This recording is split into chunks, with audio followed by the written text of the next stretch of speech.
Hello and welcome back to the cancelled games series. It's a relatively short one this time with a mere 10 games. Today we're looking at some of the Nintendo Wii's unreleased games. The Wii, known as the Nintendo Revolution during development, was a hugely successful console, but one that has a hell of a lot of shovelware. Surprisingly, there are very few cancelled games for the console that are actually worth showing, i.e. they have enough footage and images available. So you know the routine, join me as we take a look at 10 of the Wii's many cancelled games.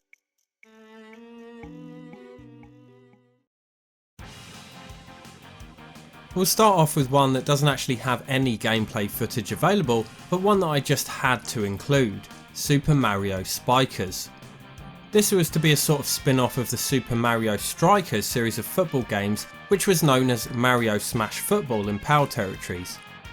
Developed by Next Level Games and published by Nintendo, it started on the GameCube before getting a sequel on the Wii called Mario Strikers Charged. Super Mario Spikers started life as a simple volleyball game, initially known as Mario Volleyball. Development began in 2006 after the completion of Mario Strikers Charged on the Wii. This initial concept would have seen the gameplay fall more in line with the other Mario themed sports games like Mario Tennis. After a while, Next Level decided to, strangely, turn it into a mixture of volleyball and wrestling, and the project became much more like their Mario Strikers games, and the name was changed to Super Mario Spikers. All public knowledge of the game was absent until 2014 when Unseen64 unearthed these images of concept art and some test animations of some of the wrestling moves. These and some concept designs for the arenas are all that's available. We can see from the arena designs that in addition to the obvious wrestling and volleyball influences, the game, or at least some levels, would have had a game show theme. Rumour has it that a playable prototype was created, but when the Nintendo bosses saw it in action, they thought that it was far too brutal and decided that it didn't sit well with Nintendo's principles, so the project was cancelled in 2007.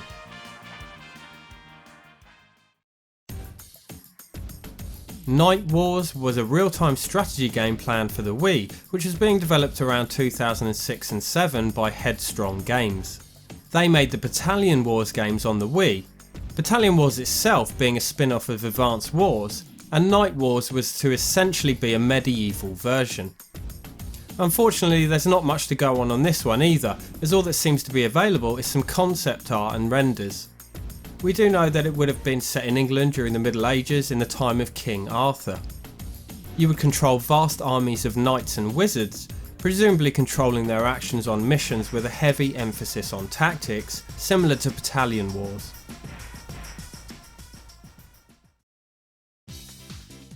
The next big thing was a racing game in development for the Wii in 2008 and 2009 from Pandemic Studios Brisbane. It went by this name for a year or so before the title was changed to No Limits Racing. It wasn't your run-of-the-mill racing game though, although it did feature several drivable vehicles. It was described by the developers as an open-world reality show game, featuring party game and sandbox elements in addition to the racing. The general idea was to expand your fan base by driving or flying around the city streets, performing stunts and just generally being entertaining. Although nothing had been shown publicly, EA, who became Pandemic's parent company in 2007, had said at the time that the next big thing was one of the most promising titles in development for the Wii. Despite this, EA closed the studio in 2009, and the next big thing, by then known as No Limits Racing, was cancelled. Interestingly, the footage seen here wasn't released until after this happened, as the team were hoping the studio would evolve into a new company. This is evident by the placeholder company logo in the video, but that obviously didn't happen. Sadness was planned very on in the Wii's life, before it was even called the Wii. Being developed by Nibris along with Frontline Studios and Digital Amigos, who would be handling the programming and graphics respectively, Sadness would be a survival horror game with an emphasis on psychological horror rather than shock or brutality. Again, not much to see beyond an E3 trailer, but it certainly sets the tone. The developers made some very interesting and bold stylistic choices, not the least of which being that the entire game would be in black and white, and went for a gothic horror atmosphere. Set in the Ukraine around the turn of the 20th century, the story followed an upper-class Polish-Hungarian lady called Maria and her son, who was blinded in a train accident in the Ukrainian countryside. After the incident, he begins to act increasingly strangely as time goes on. The story would incorporate many Slavic folk tales, including the well-known werewolf, and Liko, a creature in Slavic mythology which was the embodiment of evil fate and misfortune. The gameplay and plot were aimed at messing with the player's mind, incorporating aspects of real-world mental health issues like schizophrenia. Another intriguing idea was the implementation of the Wii's motion controls. We can see in the trailer that the Wiimote would allow the player to interact with all manner of objects, including but not limited to weapons, a flaming torch, a rope and an umbrella. Sadness was in development for a total of 4 years. Several delays arose due to artistic differences, perhaps because there were 3 different studios working on different aspects of the game. The press and public weren't too impressed with the lack of demos or gameplay trailers during the game's development, leaving this live action trailer as the only hint at what the game would be like, but that was more of a concept trailer to show how the player would use the Wiimote to interact with the objects in the game. Despite being announced in 2006 and initially having a planned late 2007 release date, Sadness was eventually cancelled in 2010 and the studio was closed, and as far as I know they never found a publisher anyway.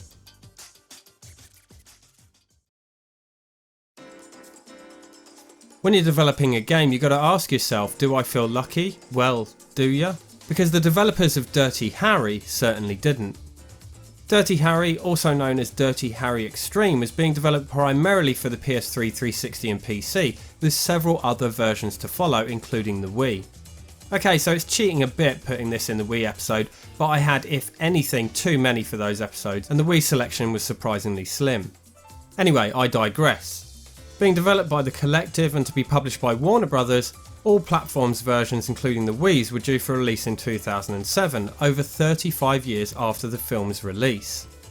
However, the later versions including the Wii's would be developed by Sensory Sweep Studios. The game would have continued where the film left off, taking place between Dirty Harry and Magnum Force, following Clint Eastwood's San Francisco cop Harry Callahan as he hunts down a serial killer. Mr. Eastwood himself was on board to do the voice acting and would offer assistance with the creative process, and actors Lawrence Fishburne, Gene Hackman and Lucy Liu were also to feature. The aim was for the game to expand the character's depth, and the Collective boasted that it would have genre-defining storytelling. Unfortunately, all we have to go on is the trailer from 2006's E3, which interestingly doesn't contain either gameplay or cutscenes. It was an animation created solely for promotional purposes, although it was made using the game's assets. That's the weird thing about this cancellation. Warner Brothers was so confident that they announced the game in 2005 before any work had even begun on the game. They were aiming for a 2007 release to coincide with a special edition set of Dirty Harry DVDs that were due to drop. I guess they were keen to cash in on selling DVDs of decades old films to teens who might have never seen them before had they not played the game. The only gameplay elements we're aware of are that it was initially to be set in a free-roaming San Francisco, but it was later changed to a more linear mission-based format and became more of a third-person shooter. It would also have what the devs referred to as a reputation system. The NPCs would react to your behaviour, be them fellow cops or criminals. If Harry was too lenient, the criminals wouldn't fear or respect him, but if he went too far the other way, then he'd end up in trouble with his peers. After the trailer was shown at E3, in late 2006, Sensory Sweep Studios were brought in to handle the Wii version, among others.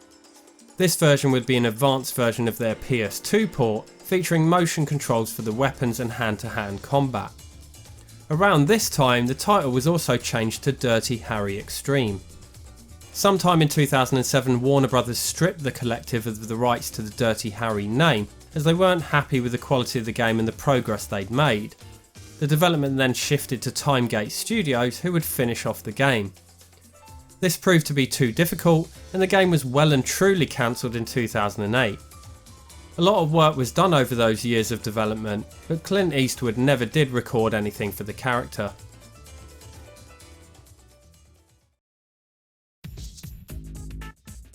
Wizard was an RPG being developed for the Wii by Supervillain Studios in 2007. Unfortunately, there isn't much information available on this one, but it does look great from what we can see. All that seems to be out there are very brief demo videos and some concept art. The story would follow several heroes, some of which look human and others various creatures, on a quest to save a little girl who has become trapped in the ravines of the game's landscape. The landscape looks gorgeous for a Wii game, complete with forests, mountains, tree houses, hilltop villages, and some nice physics, for example the running water. Considering their early demos, the gameplay looks really smooth and well animated, with some fluid character movements, and I just have to reiterate how good these environments look, with a 3D art style that at times has a hand-drawn feel to it. Wizard's development ran into a brick wall regarding funding in 2009, so the project was cancelled. Pollen Sonata is one of the most interesting and unique cancelled games on the Wii. Created in May of 2007 by a group of students at the Danish Academy of Digital Interactive Entertainment, it was developed using Valve's Source engine. An original concept indeed, Pollen Sonata saw you controlling a seed, guiding it through the air, travelling from plant to plant collecting pollen. The screen has an arrow depicting the wind direction and speed, which would obviously influence the trajectory of the seed. There's also a counter indicating how many pollen particles are remaining, so we can assume that each level had a set number to collect. The game looks very relaxing, but could have been a fun little puzzle game. It reminds me of 2009's Flower. An effort was made to release the game for the Wii, and at one point they did have a primitive build running on actual hardware. Due to lack of support from the rest of the team, the project lead had to abandon Pollen Sonata altogether. What a shame, because we lost a unique gameplay concept here, and one that seems tailor-made for the Wii's motion controls.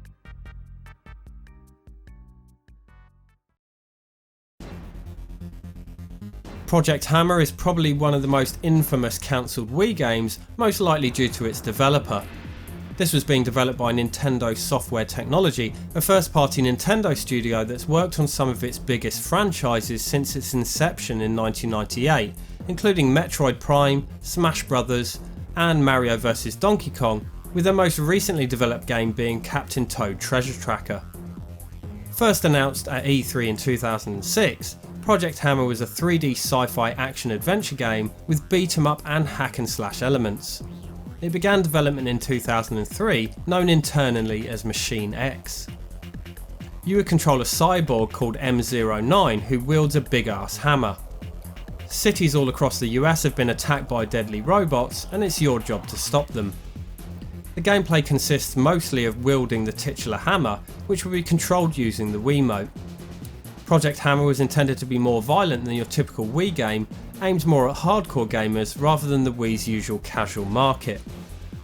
Things turned sour quickly when the bigwigs at Nintendo decided to completely reverse the plan to make the game brutal and more adult, instead demanding that the graphics be changed to a more kid-friendly style and the concept be made more suited for the casual gamer, and the title was changed to Wii Crush. In addition to this, Nintendo were behaving like Sega in the 90s, with their Western and Japanese bosses arguing over the game's direction and style. Disagreements arose over the bland gameplay, with one side thinking that changing the game's environments would solve the problem, and the other wanting to completely overhaul the game's mechanics. If there's one thing we've learnt from Sega's failures, it's that this is a recipe for disaster. This time was no different, and led to several developers leaving the team. They hung the lead designer out to dry, and Project H.A.M.M.E.R was cancelled in 2009 after almost 6 years of development. I'm not sure that I agree that the cancellation of Project H.A.M.M.E.R is as big of a loss as some people make out, as to me the gameplay looks quite repetitive and shallow, but it is a shame that Nintendo Software Technology bore the brunt of the blame for its ultimate failure, as the poor decisions that led to this were not those made by the developers.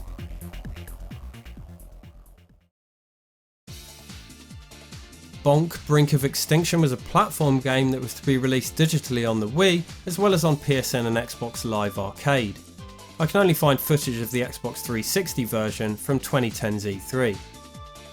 It was being developed by Hudson Soft, which is obvious if you're familiar with Bonk as a character. If you're not, Bonk, also known as BC Kid, was the mascot for NEC's TurboGrafx 16 console, or PC Engine in Japan, where he was known as PC Genjin. This was a play on PC Engine, with the word Genjin meaning something like primitive man. Bonk had made his way to Nintendo consoles before, having had releases on the Super Nintendo and Game Boy in the 90s. In Brink of Extinction, his world is in danger of being wiped out by a meteor, presumably a nod to the Extinction level event that the dinosaurs suffered 65 million years ago. Bonk's primary weapon is his massive head, which he uses to nut the living daylights out of his enemies. Enemies are usually prehistoric creatures, but there are some mechanical contraptions too. The time period is very confused, featuring people, machines and various landmarks from throughout history within a prehistoric setting. In addition to his unstoppable headbutt, Bonk can transform into upgraded versions of himself, including Fire Bonk, Ice Bonk, Mini Bonk and Rhino Bonk. Each has an associated ability, like the power to shoot fireballs, icy breath, etc. The names are pretty self-explanatory. These power-ups will not only assist in defeating enemies, but allow Bonk to solve puzzles or reach previously inaccessible areas. The graphics are a far cry from any of Bonk's previous console iterations, but that's hardly surprising considering there is a gap of well over a decade between this and the last one. This is still a 2D platformer, but has 3D graphics and more of a sense of depth to the levels. The level design looks pretty good, incorporating puzzles into the mix, but it was nothing we hadn't seen before. Despite Bonk's more modern 3D appearance, some of the graphics used on the menu overlays and on the world map do use Bonk's traditional 2D drawn style. Hudson Soft cancelled Brink of Extinction in March of 2011, and it's rumoured that this was due to the earthquake and tsunami disaster. Space Station Tycoon was in development from Wahoo Studios and was to be published by Namco Bandai. I'm unsure of any planned release date, but it was shown at E3 in 2007, so it was clearly a project being developed very early in the Wii's life. It's pretty much a Wii version of Wahoo Games' Xbox 360 title Outpost Koloki X, although it uses the Tycoon moniker like the popular sim games Railroad Tycoon, Roller Coaster Tycoon, etc. I'm unsure if this would have been related to this series or not. This is a business simulation set in space, in which the player constructs and manages space stations. Each level would have had set objectives to complete before moving on to the next, and would have puzzle solving elements. It doesn't take itself too seriously, so the graphical style and characters are quite wacky and cartoony. It has all the constituents that you'd expect from a business sim, so you're managing resources, expenditure, quality of life, and of course the general upkeep of the space stations. As well as doing all this and working toward your objectives, you need to protect your space station from incoming asteroids and shoot attacking space pirates. All this is done using the Wiimote's motion controls, as well as interacting with the environment, including creating gravitational centre points around which objects will orbit. Space Station Tycoon would also feature both multiplayer and co-op gameplay modes. The game suffered delays due to Wahoo Games encountering some developmental issues with running it on the Wii's hardware, and was eventually cancelled by Namco Bandai.